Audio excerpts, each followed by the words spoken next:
Hi, all. Welcome to week 12, I guess we are. And today I'm going to introduce two art periods to you, Dada and Abstract Expressionism. Um, and then also I will say a little bit, comment a little bit on the assignment for this week, which is now posted in your online. So I'm on page 411 for Dada. And if you follow along in the workbook, I'm on page 130.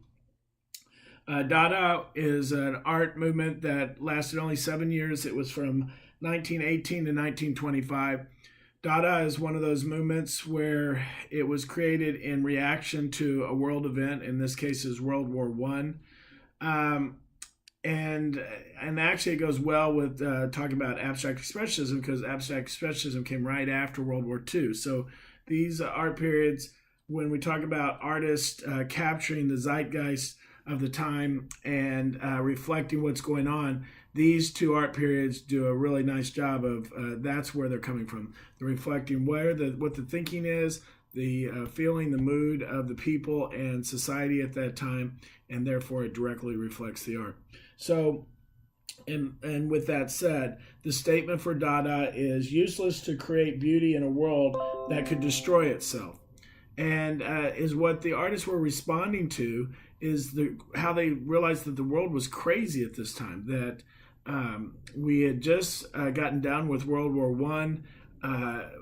We were getting to the point where we could kill more and more people. Matter of fact, during World War One, got in here 10 million people were killed and twice as many wounded. So 30 million people affected by this. 30 million people, we can't even imagine it's such a large number. But the tone and the feel and the fear, because we were getting where we were mechanizing weaponry and getting better at it and developing bombs that could kill hundreds of thousands of people. So the artists were looking around saying, this doesn't make sense. This is absolute insanity. And somebody needs to look at it. And by the way, because of where we are today and the fact that we can destroy the world with just a push of a button at this point, why should I create art? Why should I create anything beautiful or meaningful? And so therefore, Dada was created to try to reflect this craziness. If you look on, well, there's actually not as good images in here. The Marcel Duchamp created a sculpture, and I don't have a picture of it in the textbook, but he titled it Fountain. And it was basically what he did is he went and took a urinal off the wall, signed it R. Mutt, put the date, I believe it was 1912, if I'm not, I'm pretty sure it's 1912. And he submitted and said, this is my sculpture. And of course the gallery looked at it and said, yeah, this is not a sculpture, it's a urinal. Ooh, please take it away. And Duchamp said, look, I'm an artist. This is what I created. Please show it because it's a work of art. And why wouldn't it be? What is art? When we're killing thousands of people because the border should be here instead of here, then really, if I say a toilet is a urinal is a sculpture, how is that any less crazy than the reason we're killing all these people? By the way, they didn't exhibit the work, but we talk about it today because it reflects Dada art movement. Now, the picture that you have in your workbook is still Marcel Duchamp, and he took a postcard and he painted a mustache on the Mona Lisa and a little goatee, and he put this slang at the bottom. He titled it LHOOQ. If you say that in French, it comes out as a slur, which in essence says she has a big butt. And so Duchamp was just on a roll here. And he sent this to a gallery, asked them to display it because at this point he was just attacking art from all different sides. Now, another characteristic during Dada was the first characteristic was that art created to reflect the craziness of the world. That's the first one. The second one is juxtaposition, which we're going to talk a lot about juxtaposition in this week and next week. Juxtaposition is the idea where, or the definition of juxtaposition, Trent definition of juxtaposition, take one idea, take another idea, the two don't go together, but you put them side by side, and by having those two ideas together, they create a third idea, juxtaposition. So you can look at Man Ray sculpture on page 413, and he basically takes an iron and glues tacks to the bottom of it and titles the sculpture The Gift. So first of all, you're thinking, well, why would you put tacks on the bottom of an iron, and two, why would you give that as a gift? And all those are the right questions, but all of them describe Dada. You wouldn't, by putting these two things together that don't go together, what's the third meaning? Like, it's not really a good way to iron your shirt. And of course you wouldn't want to give it as a gift. So Dada, that's Dada in a word. The other characteristic that was highly used during Dada was collaging, photo montage. And you have an example of that on page 413 as well. Hannah Hawk, collaging relies heavily on juxtaposition, taking iconic images and symbols and putting them side by side to create this larger meaning. I think I'm going to have you guys do an activity, I think it's next week, where I'm going to have you actually make a collage. And the thing I want you to note, and is what you'll get from your work that you'll do next week, is that it's very difficult to make a compelling argument, a statement where people are inspired and moved by what you're putting, by just using images. More times than not, we rely on writing, tell people what to think, what we're thinking. But the artists, especially collage artists, are able to create these inspirational, motivating messages with passion behind them that you can see by just these images that are pasted. So collaging, that's another thing that's used here. So those are the artists for Dada. It reflected a rebellious attitude that challenged the viewer's ideals around fine art. So that's Marcel Duchamp was brilliant at that. And then let's see, used to recognize imagery. Okay, so that's Dada. So let's keep moving. On page 434 in your textbook, and then the next page in your workbook, page 131, I talk about abstract expressionism. So Dada was from 1918 to 1925. Abstract expressionism is from 1945 to 1962. World War II ended in 1942. And so this is in response, in reaction. And pretty much at this point, we're exhausted. We're tired, we're worn out, we're depleted. It was terrible. As a matter of fact, I have the numbers on it. So the Holocaust alone killed 6 million people. The war killed over 50 million people, and 40 million were displaced. 40 million people that had no country, no place to go. They were out just looking for a place to live. So this is almost 100 million people that are negatively affected, and this is in the world. This has just happened. And so abstract expressionism, and when we came back, when our soldiers came back from Europe and this terrible, horrific event, we were ready to look forward. We're ready just to start moving, try to get our feet back on the ground and figure out what life should look like. And matter of fact, the perfect person that reflects this is on page 434, Jackson Pollock. You look at Jackson Pollock, and he is an excellent representative of artists during this time. And so if you look at the characteristics, is that, and this is what Pollock used, is a technique where he literally splattered, slung, dripped paint.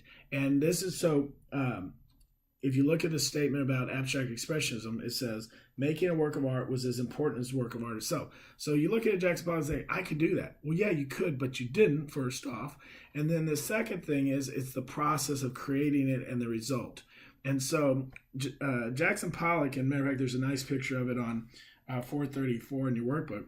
He would get on top of his canvas, step into it. He was slinging. It was his total body involved with this. He was a notorious raging drunk, angry guy. And you could see it in his expression and the swings of the paint. And if you're standing in front of a Pollock, you can actually imagine every paint on there of the body motion, what it took to apply that paint. You can see the anger and the rage. He was so involved in his work that actually a lot of times in the originals you'd find cigarette ashes in the paint that had fallen on there and he didn't even care about getting rid of. Um, so so being able to see the artist's hand, and I keep talking about this, but it's very important that more and more you can see the artist's process in their hands. As a matter of fact, actually, yeah, William de Kooning, Gorky. I don't think there's a picture of Gorky in it, but William de Kooning, which is on page 435. The paintings look rough; they look unfinished, but you can see every stroke that the artist used to create that work. This is abstract expressionism. Another characteristic of the abstract expressionism was color field. And that's where Mark Rothko comes in. And you can see Mark Rothko on 436. Mark Rothko is also associated with minimalism, but he is also right in the middle of abstract expressionism. Color field is where there's no subject matter. There's nothing to focus on. There's nothing literal about it. What Rothko wanted to do is stand in front of the painting and just feel it. He used different colors and the color theory, so your warm colors and your cool colors, and the effect that they literally have on your psyche. And so he would juxtapose warm colors and cool colors in different size of it, and he'd use these oversized, which is another characteristic, oversized canvas, and you would just set and feel the colors and the effect that it had on you. And this is called color field. Large-scale, non-objective imagery, lack of clear focal point, signs of the artist's hand, use of symbols and signs as replacement for imagery. This Robert Motherwell is another artist where you can see it's just these bold strokes of the artist, and that's the painting itself. Sculptor during this time is David Smith. David Smith developed a technique using this industrial process, welding, stick welding, arc welding, and created these sculptures. And it's interesting for me to look at, especially as a sculptor, because it's not really that interesting if you look at it today, but at the time it was groundbreaking, and he was doing something that no one else was doing. So that some other artists, actually not Kandinsky, but Cy Twombly and Gorky, Jackson Pollock, William de Kooning. These are artists during abstract expressionism. All right, so that is the two art periods, and those are important because as you get to your quizzes, all the questions were answered, hopefully, in what I just said for those particular art periods. Last thing I want to talk to you about is the assignment, the other assignment. So this week you're just doing the art reflection, and I believe it's a Jackson Pollock that convergence is what you're commenting on. And then you are going to do a discussion board submission. And so what I've asked you to do is tell me what is art. And I've put two of the most abstract, crazy artists that I know of, and that's Christo and Jean-Claude, and then John Cage, who's an experimental musician. So one, go and look at Christo's work. I put the one that I really like is the where he wrapped a castle. He literally wrapped a castle in sheets, and that's the art. It took him 25 years to do this. He left it up for 10 days. What is the point of that? Look at it, think about it, read about it. I will tell you that the way I look at it is when you look at the pictures, and he has a really nice website that shows all his work. So go and look at these pictures, and when you're looking at that castle, look at the day shot, look at the night shot, and see thousands of people standing there. Would those people have been there without that art? And the answer is no. So what did that create? Think about that. And then John Cage, I love it for my classroom meetings because it goes for, actually I put that right, it goes for 4 minutes and 33 seconds.